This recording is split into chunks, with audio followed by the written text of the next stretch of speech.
우리가 오후에 백여섯 성경 구절 요절이라고 해서 봅니다. 모든 게 하나님의 뜻인데, 제가 이태원에 있을 때 그 바로 앞에 우리가 그때 이제 한남 빌딩 701호인데요. 거기 오피스텔에 한 6.5평 되는 데서 예배를 드렸는데 거기 바로 앞에 모스크가 있습니다. 5층에는 여호와의 증인 본산이 있고, 그리고 그 앞에 문을 열면 모스크가 있고, 그래서 이것도 하나님의 뜻이다. 전쟁이다. 그런 생각하고, 다니엘서의 뜨인 돌. 우리 교회는 뜨인 돌과 같다.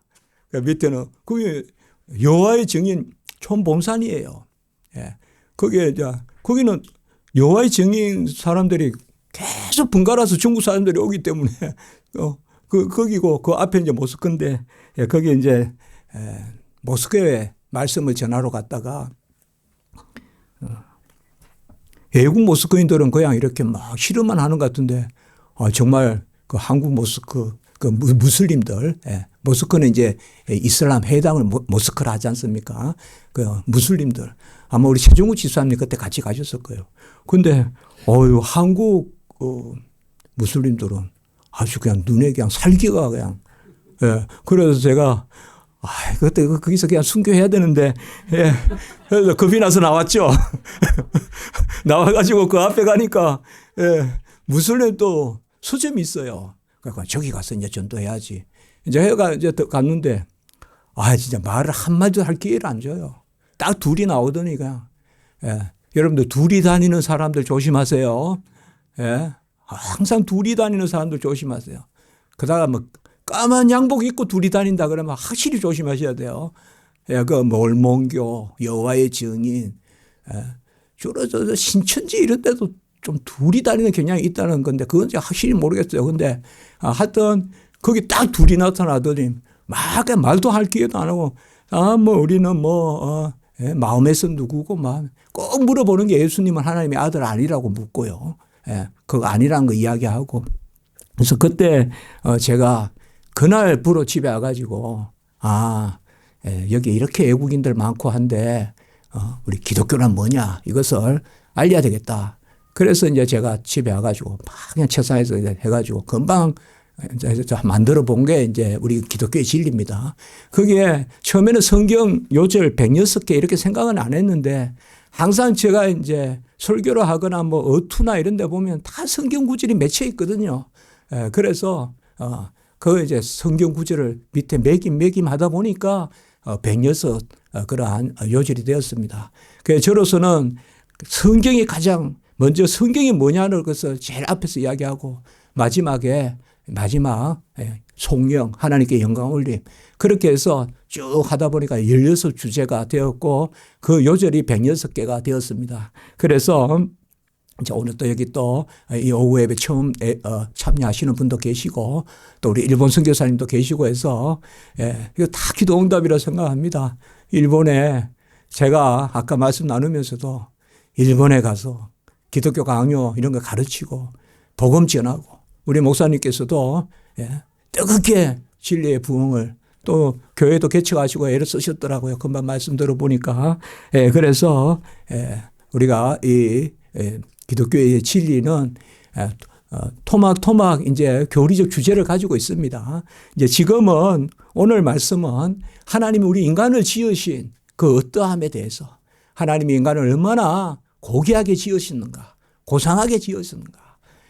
그 한 단어로 이야기하면 순전하게 지었다 하거든요. 같이 한번 해볼까요? 순전하게 지으셨다. 순수할 때 순자고 완전할 때 전자입니다. 그래서 순수하고 완전하게 지으셨다. 불완전하게 지었다 하면 안 됩니다. 순수하고 완전하게 지으셔서 언약을 맺으신 겁니다. 그 언약을 맺으셨는데 순수하고 완전하기 때문에 자기 의지로 순종할 수 있는데 자기 의지로 순종하지 않았기 때문에 타락한 것입니다. 이렇게 우리가 정확하게 생각해야 됩니다. 그래서 우리에게 순전하게 지은 우리에게 하나님이 모든 것을 주셨다. 그 말씀이 사실 오늘 말씀입니다. 오늘 말씀을 우리가 선뜻 읽고 지나가기에는 그렇게 연결도 잘 안 되고 하는 부분이 있습니다. 누구든지 사람을 자랑하지 말라. 만물이 다 너희 것입니다. 이것을 금방 한번 설명해 보라 그러면 사람을 자랑하지 말라. 만물이 다 너희 것입니다. 사람을 자랑하지 말라. 모든 사람이 나에게 속한다. 뭐 이런 말씀이면 금방 이해가 되는데 사람을 자랑하지 말라. 모든 것이 다 너희 것임이라. 이것이 무엇을 뜻할까요? 그래서 이 말씀이 어려운 건 아닌데 이제 오늘 말씀에서 우리가 한번 보려고 합니다. 우리가 살아가는 것이 관계입니다. 관계. 예. 그래서 벌써 태어나는 게 부모와 자식의 관계, 부자 관계, 뭐 모녀 관계, 관계 가운데 나지 않습니까? 그리고 당장 우리가 무엇을 먹고 또 뭐 어느 차를 타고 오고 또 이것도 뭐예요? 물건과의 관계입니다. 예. 그리고 또 우리가 살아갈 때 이웃과의 관계도 있고요. 모든 게 관계거든요. 그 이제 기본이 우리는 하나님과의 관계죠. 그래서 세 가지 관계를 우리가 생각해 볼 수가 있어요. 대신 관계, 하나님과의 관계, 대인 관계, 사람과의 관계, 그리고 대물 관계, 어떤 물건과의 관계. 이 세 가지가 있을 수 있을 것입니다. 그냥 세 가지를 생각해 볼 수 있을 겁니다. 우리가 가장 가난하고 어려울 때는 사실 대물 관계에 부딪혀요. 대물 관계. 뭐냐 하면 먹을 게 있어야 되잖아요. 그 쌀떡에 쌀이 있는지 없는지 그게 날마다 관심사고. 저도 옛날에 자취해 봤지만 정말 달력 넘어가는 것과 쌀떡에 쌀 떨어지는 것이 금방이더라고요. 언제 칼렌더가 넘어갔는가? 올해도 벌써 5월입니다, 여러분. 여러분 마음은 지금 1월 중순이죠. 그러니까 벌써 5월이잖아요. 세월이 화살같이 지나갑니다. 요새는 화살이란 말도 이게 아주 그냥 남는 말입니다. 총알입니다. 총알. 그냥 싹싹 지나가거든요. 그래서 우리가 이제 이 대물 관계에 얽매일 수밖에 없어요. 물질적인 관계죠. 그래서 먹을 게 있어야 되고 입을 게 있어야 되고 그리고 뭐라도 해보려면 손에 쥔 게 있어야 되고 이런 게 이제 대물 관계입니다. 그런데 사실 이 대물 관계는 옛날보다 지금이 훨씬 낫죠. 누가 뭐라 그래도. 옛날엔 모든 게 귀하지 않습니까? 다 귀합니다. 비닐봉지 하나도 귀합니다. 그래서 잘 못 버리는 거예요. 우리 부모님들이 못 버린다고 자꾸 자식들 그렇게 말하지 마세요. 옛날 생각 때문에 못 버리는 거예요. 옛날에는 요새는 보면 뭐 이렇게 막 우리 집에도 보면 방에 보면 저쪽 방에 보면 막 온갖 거 있잖아요. 케이스라 그럽니까? 그 뭐 싸왔던 거 있잖아요. 그 봉지 그거 막 되게 많은데 옛날에 그게 없어요. 그게 하나도 없다고요. 뭐 이렇게 들고 갈게. 근데 요새는 얼마나 풍족합니까? 그렇게 비하면. 물론 제가 가난함을 여기 없다고 이야기하는 거 아십니다. 누군가는 아주 또 많이 가난한데 어쨌든 옛날하고 생각해 본다면 이러한 대물 관계는 훨씬 부유하죠. 그러면 이제 사람이 이러한 물건에 대한 관계를 조금 지나치면요. 사실 어떻게 보면 대물 관계가 가장 참 우리나라 말도 그냥 목구멍이 포도청이라 그러잖아요. 옛날엔 그냥 포도청이 하도 뭐 내놓으라 하니까 목구멍이 포도청이라 한 거예요. 목구멍이 하도 내놓으라 하니까 뭘 먹을 게 달라 하면 어린 새만 그냥 입을 벌리고 있는 게 아니라 우리 이 목구멍이 포도청이라 맨날 뭐 이거 그냥 어제 먹었으면 한 1년 가면 좋겠는데 오늘 또 먹을 거 달라고 벌리고 오늘 또 먹을 거 달라고 입이 자꾸 벌리니 이 목구멍이 포도청인데 그래 이제 이 대물 관계가 조금 나아지면 이제 부대끼는 게 대인 관계입니다. 그러니까 사실상 요새 보면 주로 보면 어떤 뭐 제가 우리 집에 TV가 없어요. TV가 없는데 그냥 이렇게 뭘 보다가 보면 주로 상담이나 이런 것이 뭐예요? 요새는 대물 관계가 아니에요. 쌀이 없어서 못 살겠습니다. 이런 상담은 잘 없어요.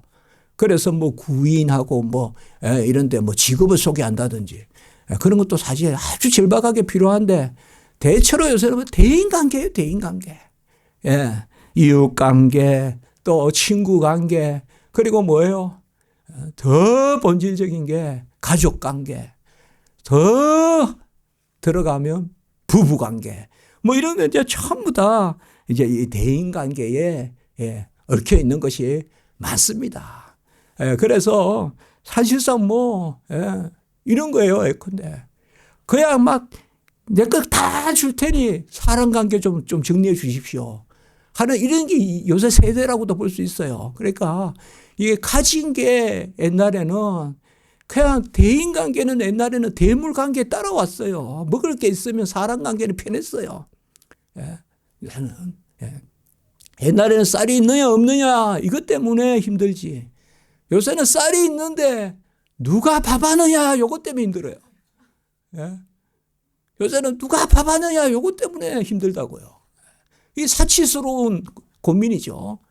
옛날에는 쌀이 있느냐 없느냐, 쌀만 있으면 뭐 밥은 누가 하냐 그 고민은 물론 어머니께서 참 너무 애쓰면 그때 제가 밥을 했어야 되는데 그런 것 보면 참 옛날에 우리 자식들은 참 너무 잘못했죠. 내가 다 어머니들이 설거지까지 다 하셔야 되니 얼마나 힘을 들어요. 물을 깃는 것부터 해가지고 쌀을 씻는 거, 쌀을 안 치는 거, 밥을 해서 그것도 또 밥상에 차려가지고 부엌에서 또 문까지 또 창문을 열고 들어야 방이 있고 요새야 그냥 다 그 자리에서 되는데 그런데 누가 설거지를 하니 밥을 하니 요거 가지고 다투는데 요거는 대인관계인 줄 믿습니다. 누구도 21세기가 이런 시대가 될 줄 몰랐어요. 그런데 우리가 제가 보기에 이제 뭐 제 인생에 20세기와 21세기를 걸쳐서 사는데 20세기의 제 인생은 좀 대물적인 인생이고 21세기 우리 인간의 삶을 보면 좀 더 인간관계 같아요. 인간관계. 근데 이게 사실상 상당히 어려운 거예요. 이게 인간관계라는 게. 그래서 아이고 내가 가진 거면 다 줄 테니까 그냥 사람 관계 좀 해결하면 좋겠다. 아까 말씀드렸듯이.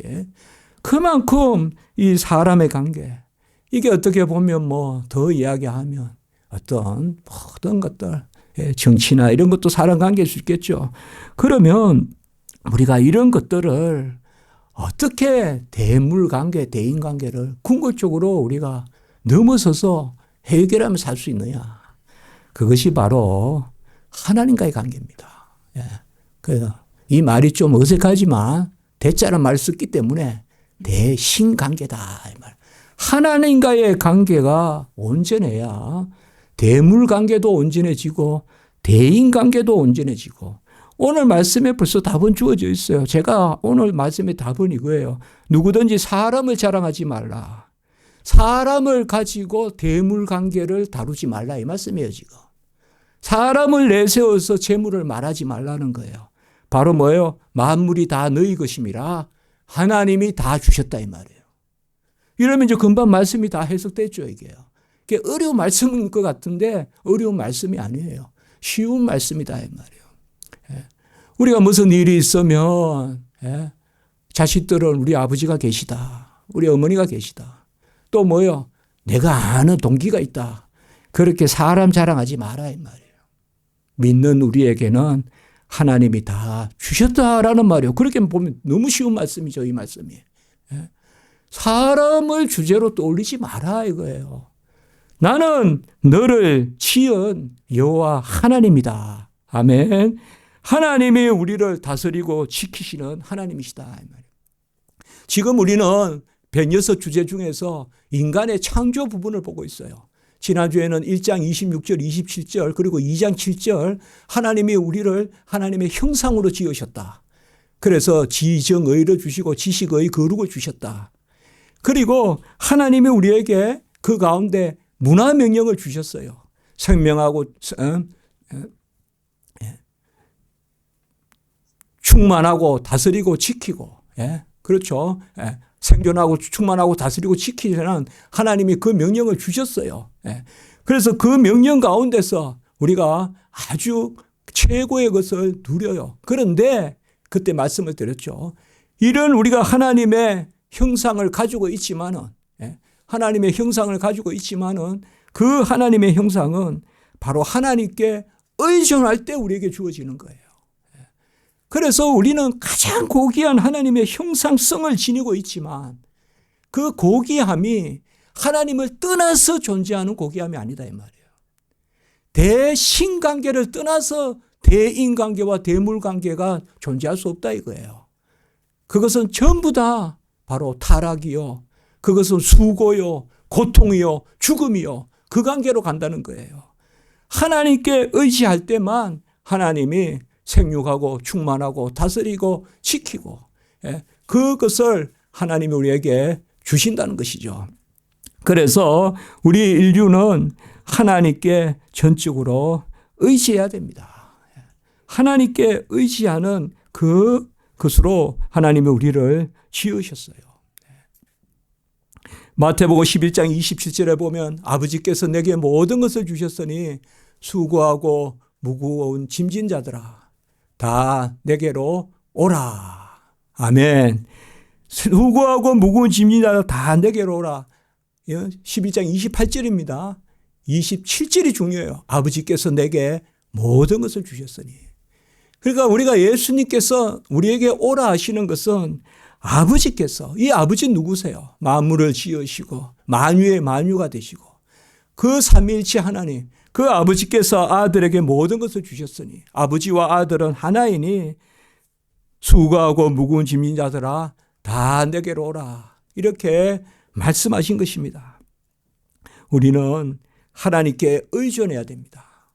하나님께 의존하는 것은 두 주 전에도 말씀이 나왔어요. 이게 피조물의 가장 인간이 피조물의 영장성을 갖는 것은 가장 뛰어난 것은 생육하고 번성하고 충만하고 다스리고 지키는 그 다스리고 지키는 것까지 우리에게 주셨거든요. 인간에게. 그것은 하나님께 의존할 때입니다.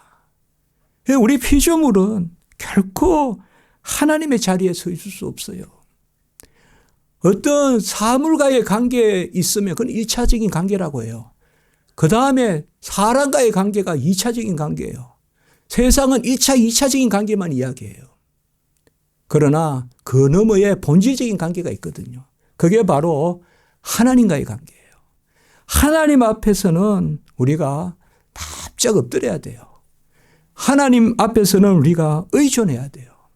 하나님의 의존성을 가질 때 하나님이 우리에게 만물의 영장성을 누리게 하시는 거예요. 그래서 하나님 우리에게 문화명령도 생명하고 번성하고 충만하고 다스리고 지키고 그리고 에덴 동산도 창설해 주시고 그리고 가족도 주셨단 말이에요. 네, 오늘 특별히 우리가 어버이 주간인데 가족도 주신 거예요. 그래서 사실상 가족이 하나 되어 하나님의 문화명령을 수행하라. 이게 하나님의 뜻이에요. 가족이 뿔뿔이가 아니라 부부간에 하나 돼요.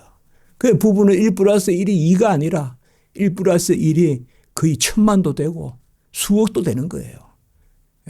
그거 잘 생각하셔야 돼요. 문화명령과 함께 가정명령을 주신 것은 부부가 한 몸이 되어 함께 하나가 돼요. 부부가 한 몸이 되어 의지해야죠. 우리가 대인관계가 가족관계가 하나님께 의존해야 돼요. 하나님께 의존해야 돼요. 가정이 조금 의견 차이는 있을 수 있어요. 그러나 한 가지는 일치해야 돼요. 그 일치하기를 우리가 기도해야 돼요.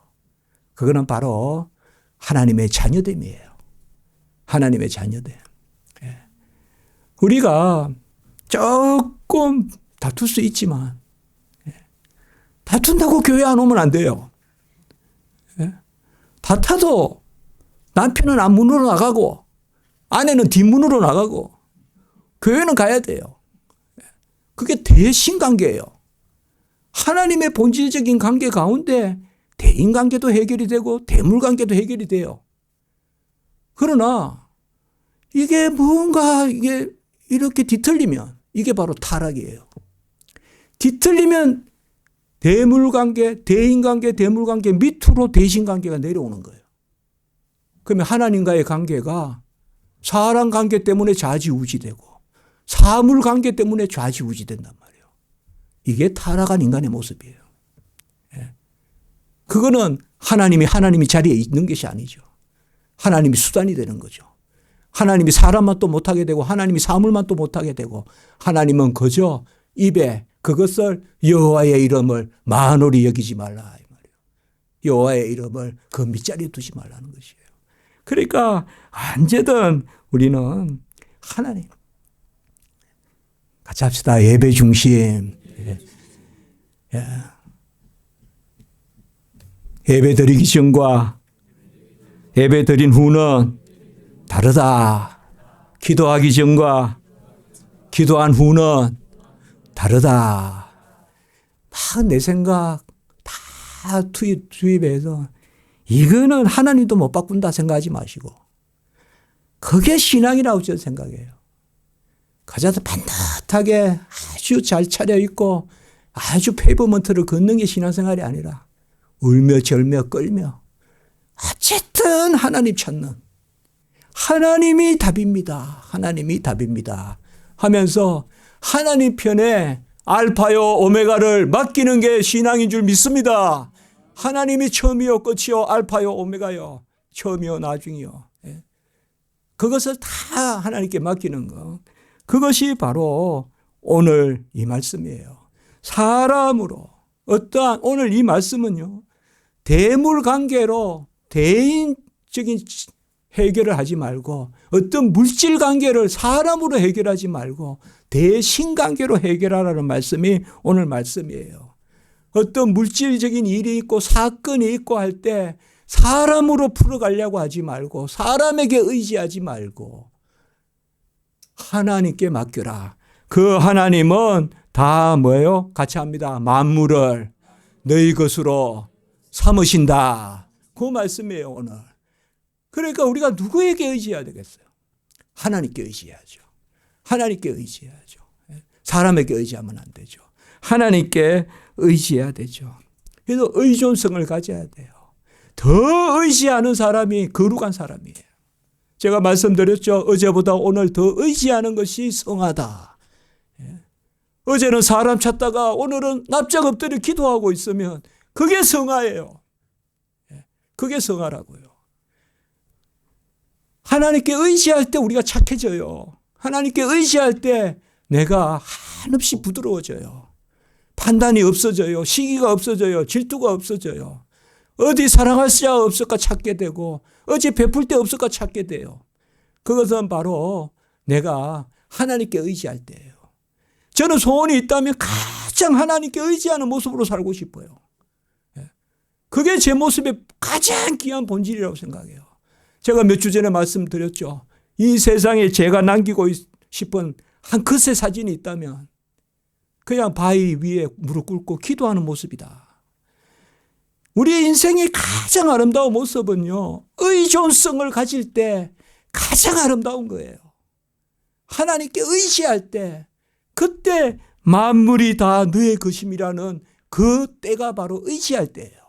아멘. 내가 불쑥 솟아있을 때가 아름다울 때가 아니에요. 내가 드러날 때가 아름다울 때가 아니에요. 바짝 엎드려서 그곳이 어느 곳이든 관계없어요. 우리가 일하는 어떤 부엌도 괜찮고 내가 걸어다니는 어느 벤치에 한 자리일 수도 있어요. 괜찮아요. 어디든지.